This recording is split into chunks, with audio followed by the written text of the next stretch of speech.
Hello. Hello, nice to hear you. I'm sorry. I'm gonna kill John. He's supposed to blame it on him. He's blaming it on me. That's fine. I'll blame him, okay? As I talk to you now, I'm really happy, so I don't want you to pick up. Oh, don't worry. No. I'm joking. Sorry, I know we are very late.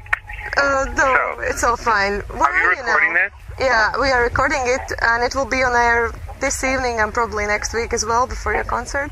Alright. Okay, cool. Where are you now? Are you in the UK? I'm actually in Romania.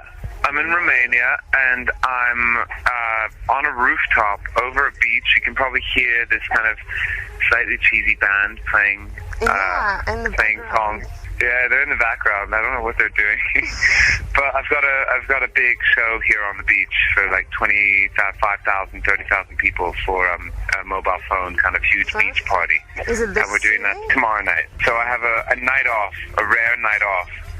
Because we've just done 3 shows in a row in every corner of France, and we've been on, I think, if I had to think about it, I think in the past 2.5 months, we must have played now to about over 1 million people.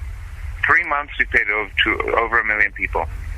You must feel impressed, don't you? It feels good. It feels really good. It feels good that the shows are getting bigger. And that is an amazing position to be in. I feel very lucky, especially with how hard things are in the record industry right now. It's just, it's great to be able. We've done two tours of Southeast Asia now. It's like, it's good. It's a lot of work, but we're really, really happy about it. And I stop in September, and I go and I start my new album. So I don't want to stop. I want to get back on the road. I want to make a new record. I want to make an even better record. I want to make the best record I've ever made. My third one. But where do you prefer to play? Do you like your solo concerts, or do you like festivals where you can play together with other bands? I like festivals. I think festivals have a challenge, and I love being able to play in front of people who are not necessarily people who would buy tickets to my own show, but then try and win them over. There's a challenge and there's a risk associated with that, which I love. And then things like, I think my own show, I can control things more. Mm-hmm. And I think I can create an atmosphere in the world a lot more clearly and enable people to really understand what it is that I do and why I write the songs that I write. When you come to one of my shows, it's like a dark, crazy carnival. And where things are really happy one minute and really dark and sad the next, and there's this constant crazy jump between the two. I think my audience is very, very important in my shows. I mean, we're looking for about 20 people to come and dance with us. Mm-hmm. So we're going to be picking them from the audience about 2 hours before the show starts. What are they supposed to do? Well, we're going to be picking them from the audience, and they're supposed to they'll be explained everything they have to do. I don't want to tell on radio because it'll ruin the surprise. But they've got these crazy costumes and like giant skull heads, and we're looking for about 15 or 20 people to do it. And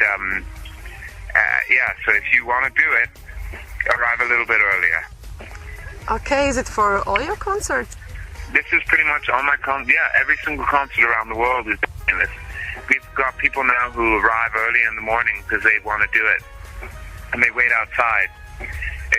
It's become quite a staple thing with me, and I think I've always done concerts where I've had volunteers. I don't think I would do it any other way. It's probably, I look at even a Flaming Lips concert and I see, a band like that has like 100 people run on stage, and it's quite amazing to see. So it's fun. It creates this chaos. Mm-hmm. But the audience don't realize that they're volunteers because we give them special instructions. People think that they're actually part of the, they're dancers or something. So we have our listeners, and what they should do if they want to become your volunteer.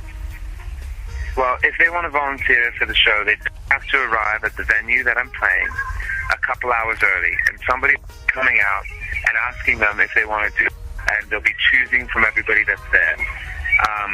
And you'll be kind of taken care of. We're looking for girls and for guys. And all the costumes are taken care of by us. And then you get to meet me afterwards. Great. How do you choose them? My sister actually goes out and chooses people most of the time.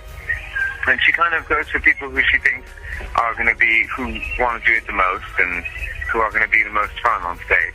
So they should be fun and attractive. No, not attractive. I mean, whatever, it's not, I'm not looking for stereotypical attractive people. I'm looking for people who really want to do it. It's not, I don't want models. I kind of Google the place before I get there, and I walk around and I try and see things, or I try and see like a couple shops, and it's really fun. One of the funnest things about doing something like this is that you have access to things that as a normal you wouldn't be able to get access to, whether it's a museum, or whether it's a certain building, or an opera house, or a shop. It's just amazing, and not to make the most of that is a real waste. So I really try and do as much as possible.